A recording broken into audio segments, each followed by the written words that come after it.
à effectuer le déplacement. En quoi est-il révolutionnaire? Qu'est-ce qu'il change pour les Congolais en général et les populations de l'Est de la RDC en particulier? Cet accord que j'ai parcouru, en toute objectivité plusieurs fois, interroge sérieusement sur la connaissance réelle du terrain par ceux qui l'ont rédigé. Je ne crois pas une seule seconde qu'il porte la marque ou la trace d'une main congolaise. Il commence par le respect de l'intégrité du territoire de la RDC. Dans ma carrière, qui commence quand même à être un peu longue, j'en ai lu des accords de paix, mais celui-ci me paraît quand même par endroits lunaire. Première observation, on dit dans l'accord ceci, tenez-vous bien, les deux États, c'est-à-dire la RDC et le Rwanda, s'engagent à identifier, localiser et neutraliser les forces des FDLR, les forces Hutus vengeresses, qui occuperaient la frontière entre les deux pays, et subséquemment la levée des mesures défensives du Rwanda. En gros, on entérine le fait que le Rwanda, qui est sur le territoire congolais, est en position défensive. Waouh! C'est l'agresseur qui serait en position défensive? Et c'est au Congo de chasser les FDLR pour qu'ils se retirent. Je n'ai manifestement pas vu le même film. Je pense que seuls les rédacteurs de cet accord ont vu cette version du film.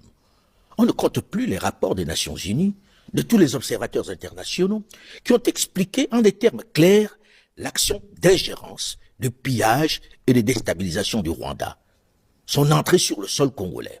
And I'm the one controlling Goma. C'est clair ou pas?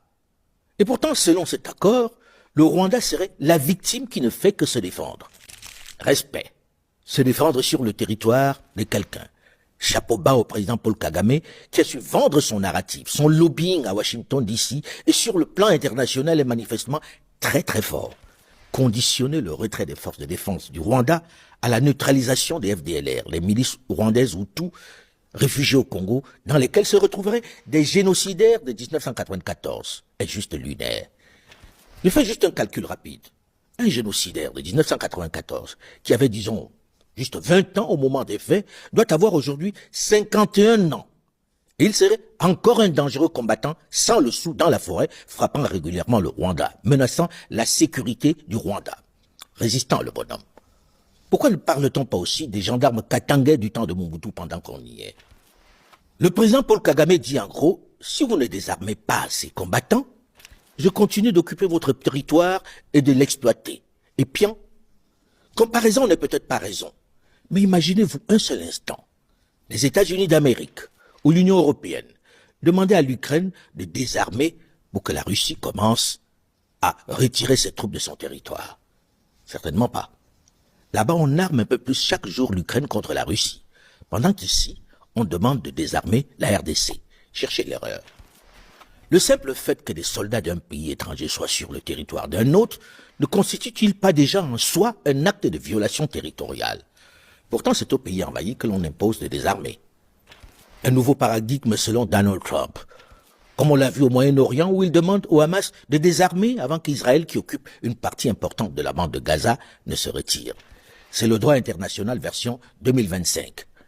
Mais ce qui me surprend le plus dans cet accord, c'est le fait que l'on demande à la RDC de désarmer le FDLR, qui est pourtant censé opérer dans la zone qu'elle ne contrôle pas. La dite zone du Kivu dans laquelle opérerait le FDLR est sous contrôle de l'AFCM 23, donc sous contrôle du Rwanda. And you come to say, I want to use Goma. I say, fine. But these are conditions. Goma is part of my problems that I face with the government. And now it is in my hands. I will not give it to you until you show me, alongside that, how you address my problems. Il dit bien que Goma est entre ses mains. Il contrôle donc cette zone du Congo dans laquelle opérerait les FDLR. Par quelle opération du Saint-Esprit, le gouvernement congolais, qui n'a pas accès donc à cette zone, va-t-il y interpeller et neutraliser le FDLR que le Rwanda a certainement déjà neutralisé, nettoyé lui-même, puisqu'il y est? Puisque c'est entre ses mains, comme il dit. Est-ce que ce n'est pas là une condition qui montre bien que cet accord est vicié d'entrée de jeu? Le Rwanda qui contrôle cette zone n'en a... La manière de voir le football a été révolutionnée par Techno grâce à l'intelligence artificielle est là. Et pour cette édition de la CAN, nous avons rénové la manière de voir et de suivre vos matchs. Et pour ce faire, 4 fonctionnalités à la clé. Aujourd'hui, parlons... N'a-t-il pas déjà profité pour nettoyer ce FDLR? En partant du principe que c'est l'État congolais qui va nettoyer, n'entre-t-on pas dans un cycle où jamais l'accord ne sera respecté, puisqu'on est conscient que le gouvernement de Kinshasa n'a pas accès à cette zone, qui déterminera donc d'ailleurs le moment où cette zone a été entièrement nettoyée. C'est quoi le critère d'évaluation du nettoyage et de la sécurisation? Bref, ce n'est pas pour demain.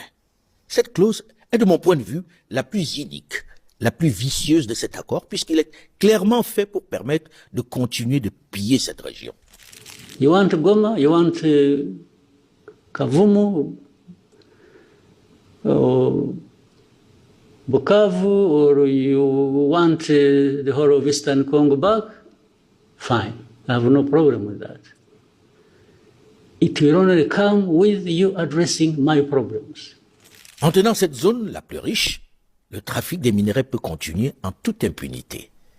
La rébellion continue son trafic en toute tranquillité et exporte les minerais vers le Rwanda, malgré la loi congolaise qui interdit toute exportation de minerais bruts. Mais puisque dans cette zone, l'État n'est pas là, c'est elle qui fait ce qu'elle veut. L'avenir de la région ne peut pas être fait de trafic transfrontaliers illégaux d'or, de coltan ou de cobalt, alimentant des groupes armés.